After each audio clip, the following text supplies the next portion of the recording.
Hello and welcome to Prom City TV to our maiden edition of Democracy and Development. Extreme heat, rising sea levels, and torrential rains are having a devastating impact on the human race. Global warming has become the common currency on the lips of everybody, irrespective of race. It is taking lives, it's taking homes, and it's driving people out of their jobs. This year, at the Climate Change Summit in Baku, Azerbaijan, policymakers, world leaders, and activists will be coming together to find solutions to the issues happening in the community. But what is really the story on the ground? My colleague Ronnie Akwete-Boche goes to a community here in Pram Pram and also Ningo to examine for himself what the issues are and how dangerously are people living with respect to the rising sea levels here in the Ningo Pram Pram district. My name is Daniel Sabute, and welcome to Democracy and Development.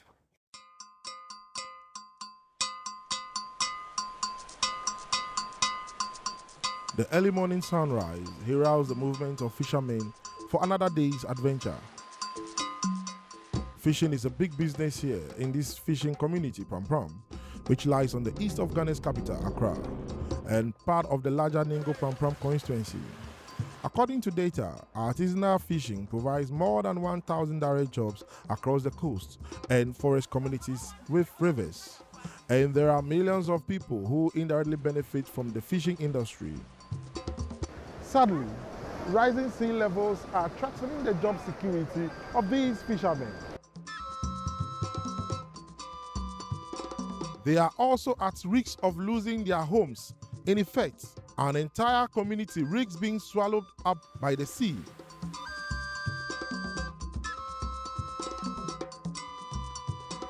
Fort Venom, once a grand symbol of the transatlantic slave trade, now faces a different threat: the relentless encroachment of the sea, accelerated by climate change. This historic fort, which bore witness to untold suffering, is now being consumed by rising tides and coastal erosion. Over the years, increasing sea levels and extreme weather patterns have gradually eaten away at the fort's foundation. Local efforts to protect these sites have been met with challenges, as the forces of nature continue to defile man-made barriers. The fort stands not only as a reminder of the painful past, but also as a stark warning of our current climate crisis. I am Stephen Quino. Plum plum. You fishing. What a man to where you know what a man to where you. Only I buy here. No, I buy here. I know one in the school. No, no one. There's a little white joint. No, Pasco near.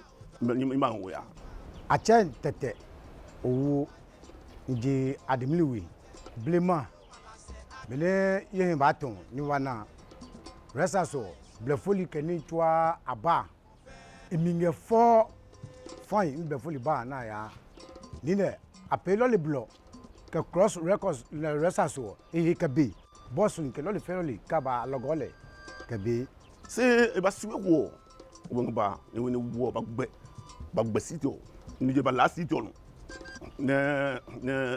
no to he man ba pon le je siso ma siso ben siso ngo ni pon yem le ni pon chu wa pio was for me in the rasa so no e ma government ni che na ni no pio bo ba je wo chwa won ba je rasa so chwa egbe dane wa na wa le kan government wa le pe pa like a rasa to mange le government on inani wa le pe pa ni e ba ni ba ye ni ke yin epo wall ke wo rasa so yi na apo wall kan nga wo nya be ne ekonye ne e ba na wo. As we watch Fort Vernon succumb to the waves, we are reminded of the urgent need for global action against climate change to preserve our history and protect our future. Apart from residents in this community who are uncertain about the future regarding their home and livelihoods. Several businesses on the stretch also risk being taken over by the ocean. But there are some few lucky ones who are enjoying the benefit of a solid sea defense against the rising sea waves. Coconut Point is one of the popular beach resorts also in Pram Pram. Some few years ago, the owners feared the sea taking over their business. It employs more than 100 people with dependents, but the story is different now. Ghana's climate activists have been actively campaigning for policies tailored to protecting communities like Lakle, a fishing village in Pram Pram.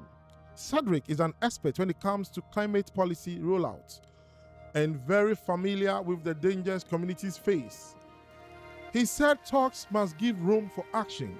Look at this place. 10 years ago, yourself and myself used to play on this shore. We used to swim here. Now we are walking on these rocks, all because the sea level rise, has come so close to the land and even, taking part of the land. Not far from here, we see communities being ravaged by the sea level rise, destroying properties, infrastructure. And all of these gives, greater reasons to be concerned about the emerging crisis and the issues that we face. So, as an activist of climate change, what do you think are the causes of such disasters? The sea level rise is caused primarily as a result of two things that are linked to the climate change. One is thermal expansion. When there's global warming, the water molecules expand, and these cause the sea level to rise and to expand to other places. Then also the melting of glaciers and ice cause fresh water to be added to the ocean body, and that also increases the sea level rise. And when that happens, we see that communities that are living at par with sea level or below sea level suffer, because these water then move to these communities and cause so much distractions, as we have seen across the coastal lines in Ghana, Africa, and around the world. The dangers of global warming have been well reported, and the evidence can no longer be overlooked. People are going through a lot. Sea erosion continues to wipe many homes away. I have come to Old Ningo, another fishing community. Significant portion of the land have already been eaten by the sea. Residents here are worried about losing their home.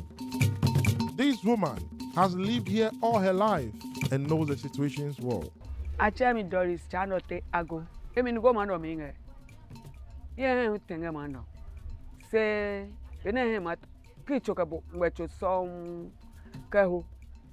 Bene maton ko wa awonya wa manye lu wa mabewe hiai wa mabe kicho wa mabewe loko wa ngwecho ko wa je ngwecho mi wa awonya ziano. Anu kwale kika ngbe mu tututu.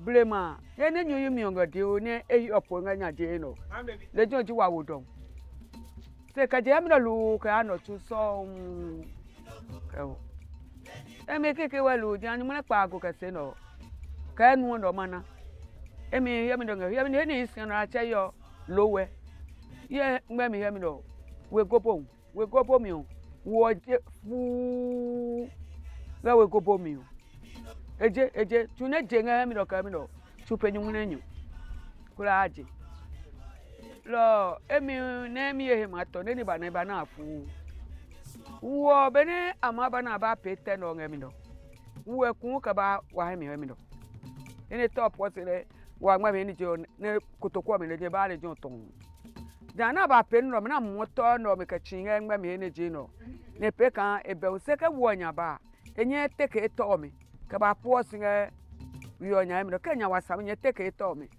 wa de ke se to na ba pe awo e pe bo sa pare ba po ipa awo ko ne wo ehin pa ese pale se wo mo le ba mi ne ba yo ba mi ne ba se yes na sana bo mo de bro na ba po to awo ne wo ya se bo se wo ya se kula ene ngode nyo kenge e ya se no ma na no pa yo da se ko ene pe no le ma ni ma je we ko nya ne teke to ka ba eteke to na ka po singa wonya ka ba po singa ya mi no nya wa ai ka alu ma je we ko ne ja ba to e ga wo. I'm a native of this community. My name is Peter Nate Martin. I'm a climate change advocate, a biodiversity activist. This is a community that is a frontline community that is hugely impacted by the climate change crisis. So I'm calling on all young people, I'm calling on communities and individuals, government, to come together so that we provide youth-led solutions to address this crisis. Government Sea Defense Project is ongoing at one half of the Ningo Township. Several homes that were at risk of being wiped out seem fine, apart from those already buried under the sea.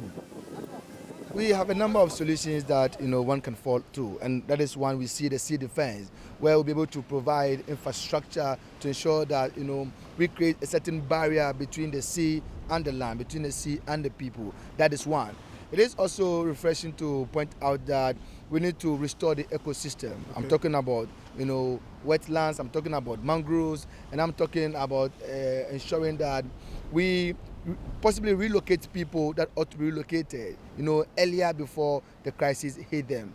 I should also mention that on top of the hierarchy of the solution will be, policy and planning, where at the highest level of governance and leadership, be it at the national, regional, local, and even at the global corporation, we see policies that to be enacted, regulated and executed to ensure that people are resilient and that we be able to provide mitigation approach. There are twin solutions to this. One, mitigation, ensuring that the major cause of this crisis, the greenhouse gas effect, global warming, is being addressed. And to also ensure that whilst government is doing that, we are able to provide the adaptive mechanism for individuals, for households, for communities to be resilient against the crisis. And that is one that we see, the sea defense, and making sure that you provide livelihoods, early relocation, education awareness, and of course, people like you coming to the fore to be able to raise awareness of the people